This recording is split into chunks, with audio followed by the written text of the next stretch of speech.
Hey everyone, welcome back to the channel.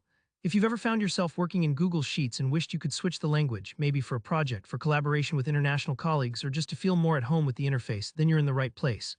By the end of this tutorial, you'll know exactly how to change the language settings in Google Sheets so it fits your needs, no matter what year it is, even in 2025.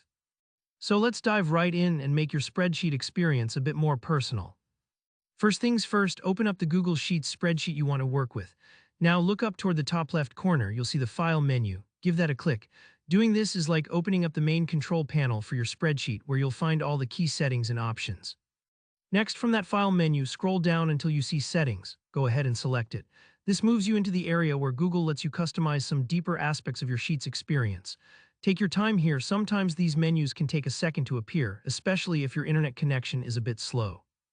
Now inside the Settings window, you'll see a few tabs. The one we want is called General. Once you're in General, look carefully until you find the option labeled Display Language.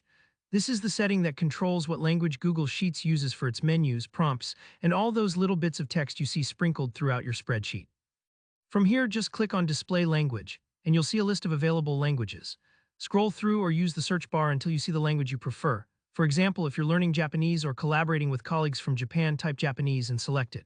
Choosing the language that best fits your needs makes using Sheets smoother, and it can help eliminate those small confusions that creep in when you're translating buttons in your head.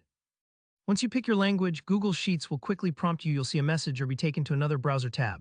Don't worry if this feels like a detour. It's just confirming your choice and giving you a chance to fine-tune your language preferences across Google services, not just Sheets.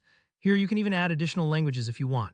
For instance, if you work with multiple international teams or you're bilingual, you can add French, Spanish, Japanese, whatever you need. Just type in the language name and hit Save. This flexibility is so handy, especially in global work environments. After that, go back to your Google Sheets tab. You might need to refresh the page, or sometimes it does so automatically. If there's a Save Settings button, don't forget to click it. This makes sure all your choices are locked in. Within just a few moments, the entire interface should switch to your chosen language. If things look a bit different or you're momentarily lost, take a breath. Try clicking around. Most layouts stay the same, so it's just the words that have changed. And there you have it. Your Google Sheets spreadsheet is now set up in the language that feels right for you. Changing the language setting can really help you or your team work more comfortably and efficiently. Don't worry if you need to switch back or experiment. These settings are easy to adjust anytime. If this walkthrough helped you out, please give the video a thumbs up and don't hesitate to drop any questions or experiences in the comments. I always love hearing how you use these tips. And of course, subscribe to the channel so you never miss a future tutorial. Thanks so much for watching and happy spreadsheeting.